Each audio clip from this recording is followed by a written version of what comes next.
Welcome to Flipped Classroom. Today's lesson is on the approaches to literary theory with a focus on new criticism in post-colonial theory. Let's take a look at what is literary theory, because it assumes that there's no such thing as just an innocent reading of a text. Whether our responses are emotional and spontaneous, or even well-reasoned and highly structured, all such interactions with the text are based on some underlying factors that cause us to respond to the text in a particular way, whether that response is one of surprise or one of intrigue or any other emotional response.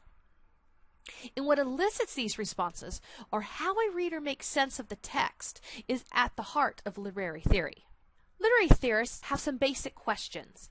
These questions could be philosophical, psychological, function, or the descriptive nature of a text. For example, does the text have one correct meaning? Is a text always didactic? Must it be read to learn something? Or can you just read for entertainment and pleasure purposes? Does the text affect each reader in the same way? How is the text influenced by the culture of its author and culture in which it is written? Can a text become a catalyst for change in a given culture? These are just a few of the questions literary critics explore.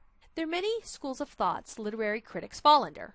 For example, there's new criticism, feminism, psychoanalysis, Marxism, deconstruction, reader response, cultural studies, which has a few different subgroups such as postcolonial, ethnic studies, queer studies, and so on.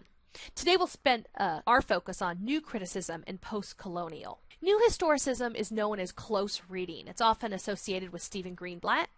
It was the dominant theory in the 1940s and 1980s, and since many of your English teachers went through their college experiences during this time frame, you may have been exposed to this in high school. In this school of thought, the overall meaning depends solely on the text. No library research is needed. You don't need to study the author's life or the time it was composed.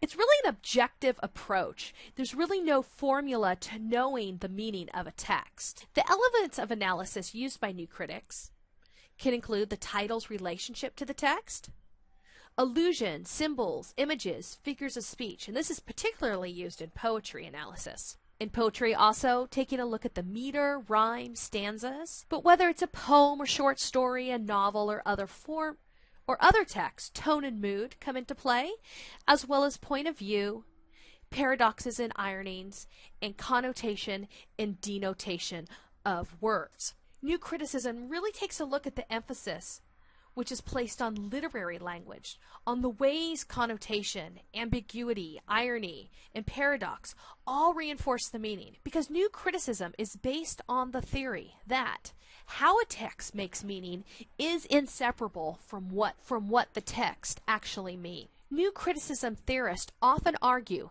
that their interpretations of a text are the most consistent when focusing on textual evidence. So what makes new criticism different than other literary theories? Well, first, it has an emphasis on explication, looking at the different elements of a text.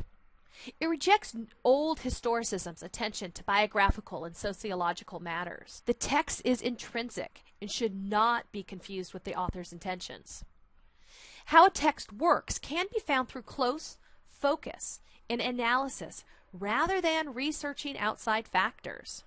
And it takes into consideration the affective fallacy.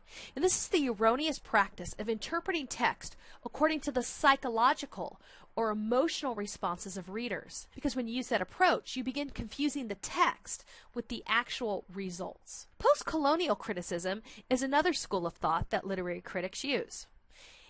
Its origins go back to the dramatic shrinking of the world and the increasing multiculturalism within the United States. It's mainly interested in the ways 19th century European political domination affects the lives of people living in former colonies, especially the way the dominant culture becomes the norm and those without power are portrayed as inferior.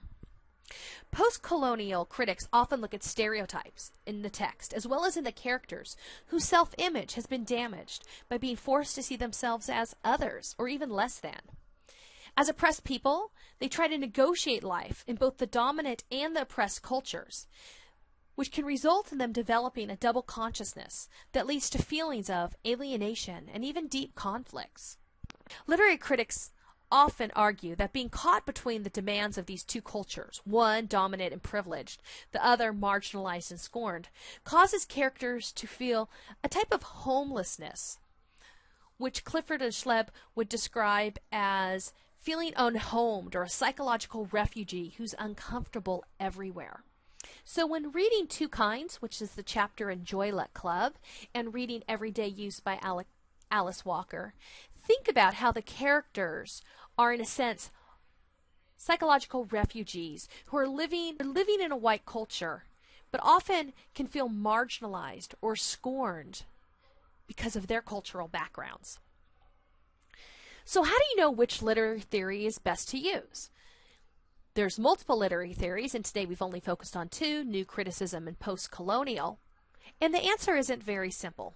The best one to use depends on the text as well as your objective.